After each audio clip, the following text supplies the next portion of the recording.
कपिल सिब्बल ने बीजेपी पर फिर हमला बोला है। कांग्रेस के पूर्व अध्यक्ष राहुल गांधी की संसद सदस्यता रद्द होने के बाद राज्यसभा सांसद और कांग्रेस के पूर्व नेता कपिल सिब्बल इन दिनों लगातार सत्ता पक्ष को निशाना बना रहे हैं। इस बीच कपिल सिब्बल ने एक बार फिर से भारतीय जनता पार्टी पर निशाना साधा है। राज्यसभा सांसद कपिल सिब्बल ने आरोप लगाया कि 2024 के आम चुनाव नजदीक आने के साथ ही देश में सांप्रदायिक हिंसाएं भी बढ़ने वाली हैं।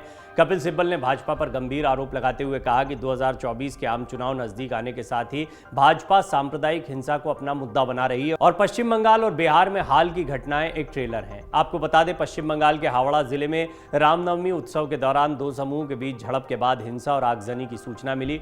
इस घटना को लेकर भाजपा और टीएमसी एक दूसरे पर निशाना साध रहे हैं। गुरुवार को रामनवमी उत्सव के दौरान गुजरात और महाराष्ट्र से भी हिंसा की खबरें आईं। वहीं बिहार में भी रामनवमी उत्सव के दौरान दो समूहों के बीच झड़प के बाद हिंसा और आगजनी की घटना सामने आई।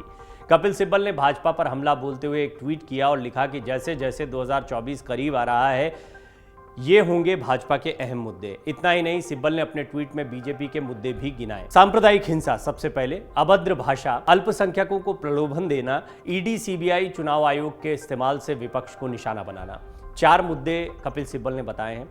कपिल सिब्बल हमेशा सधे हुए अंदाज में अपना ट्वीट करते हैं, कानून के जानकार हैं, इसीलिए वो सवाल के अंदाज में या मुद्दे गिनाते हुए दिखाई पड़ते हैं। उन्होंने 4 मुद्दे गिनाए हैं कि बीजेपी क्या मुद्दे रख सकती है। इसमें सांप्रदायिक हिंसा को सबसे ऊपर रखा है और उन्होंने गुजरात का भी जिक्र किया और साथ ही साथ में पश्चिम बंगाल और गुजरात की हिंसा का जिक्र करते हुए अपना ये ट्वीट लिखा है। कपिल सिब्बल ने अपने ट्वीट में आगे लिखा कि पश्चिम बंगाल का जलना, कर्नाटक, महाराष्ट्र, गुजरात में सांप्रदायिक हिंसा भड़काना तो ट्रेलर है। रामनवमी के दौरान कई जगह पर हिंसा हुई है। आपको बता दें, पश्चिम बंगाल के हावड़ा जिले में रामनवमी उत्सव के दौरान दो समूहों के बीच झड़प के बाद हिंसा और आगजनी की खबरें सामने आई थी। इसके अलावा रामनवमी उत्सव के दौरान गुजरात और महाराष्ट्र से भी हिंसा की खबरें आई। फिलहाल हावड़ा में हुई हिंसा को लेकर भाजपा लगातार राज्य की ममता सरकार पर सवाल उठा रही है। केंद्रीय गृह मंत्री अमित शाह ने भी राज्यपाल से बात की है। नफरती भाषण पर सुप्रीम कोर्ट की तल्ख टिप्पणी के बाद भी कपिल सिब्बल ने कई बातें कही हैं।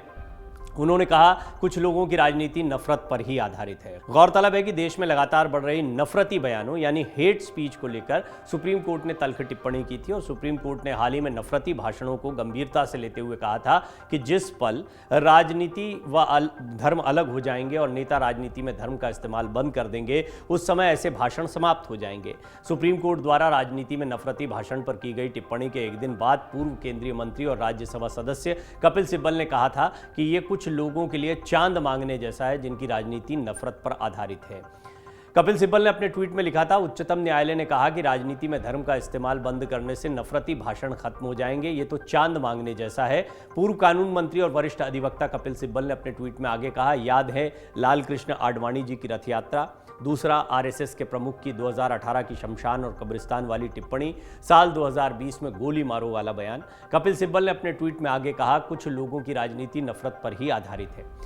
किस तरीके से कपिल सिब्बल बीजेपी पर सत्ता पक्ष पर हमलावर है, इसका अंदाजा लगाया जा सकता है। अब उन्होंने 4 मुद्दे भी गिनवा दिए हैं जिसमें सांप्रदायिक हिंसा को सबसे ऊपर रखा है और ये बताया है कि आगामी चुनाव यानी 2024 के लोकसभा चुनाव के दौरान बीजेपी के लिए ये बड़े मुद्दे होने वाले हैं। खुलकर कपिल सिब्बल वो मुद्दे उठा रहे हैं जो एक अलग अंदाज में सड़क पर विपक्ष भी उठाता रहा है, लेकिन कपिल सिब्बल का तरीका बिल्कुल अलग है। ना वो विपक्षी खेमे के साथ दिखाई देते हैं, ना वो कांग्रेस के साथ खुलकर दिखाई देते हैं, लेकिन देखा जाए तो वो दोनों के ही साथ हैं और बल्कि ये कहना भी गलत नहीं होगा कि विपक्षी खेमे और कांग्रेस के बीच की एक कड़ी के तौर पर भी काम कर रहे हैं और बड़े सधे अंदाज में वो इन मुद्दों को उठा रहे हैं। अब देखना होगा कि ये मुद्दे विपक्ष और कांग्रेस किस तरीके से उठाते हैं। क्या वो कपिल सिब्बल के इंसाफ मंच के साथ जुड़ते हैं या कपिल सिब्बल जो है अपना इंसाफ मंच लेकर विपक्ष को और कांग्रेस को एकजुट करने के प्रयास में सफल होते हैं। हालांकि जो भी है बहुत जल्दी होगा। 2024 का चुनाव दूर नहीं है, उससे पहले कर्नाटक का विधानसभा चुनाव बहुत महत्वपूर्ण है। यहाँ पर कांग्रेस बड़ी मेहनत कर रही है।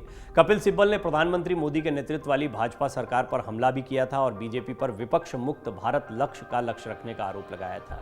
कपिल सिब्बल ने कहा था कि विपक्ष का कौन सा ऐसा नेता नहीं है जिसके खिलाफ जांच ना हो रही हो। जांच एजेंसियों पर यहां बड़े सवाल खड़े किए थे। जैसे अभी सांप्रदायिक हिंसा की बात की है, ऐसे जांच एजेंसियों की बात भी कपिल सिब्बल कह चुके हैं। सिब्बल ने कहा था विपक्षी दल एक साथ आ रहे हैं क्योंकि वो देख रहे हैं कि क्या हो रहा है। एक भी विपक्षी दल ऐसा नहीं है जो ईडी और सीबीआई के राडार पर ना हो। गैर भाजपा शासित राज्यों में सरकारों को गिराने के लिए इन एजेंसियों का गलत इस्तेमाल किया जा रहा है। पहले बीजेपी का लक्ष्य कांग्रेस मुक्त राष्ट्र था, लेकिन अब वो विपक्ष मुक्त राष्ट्र बन गया है।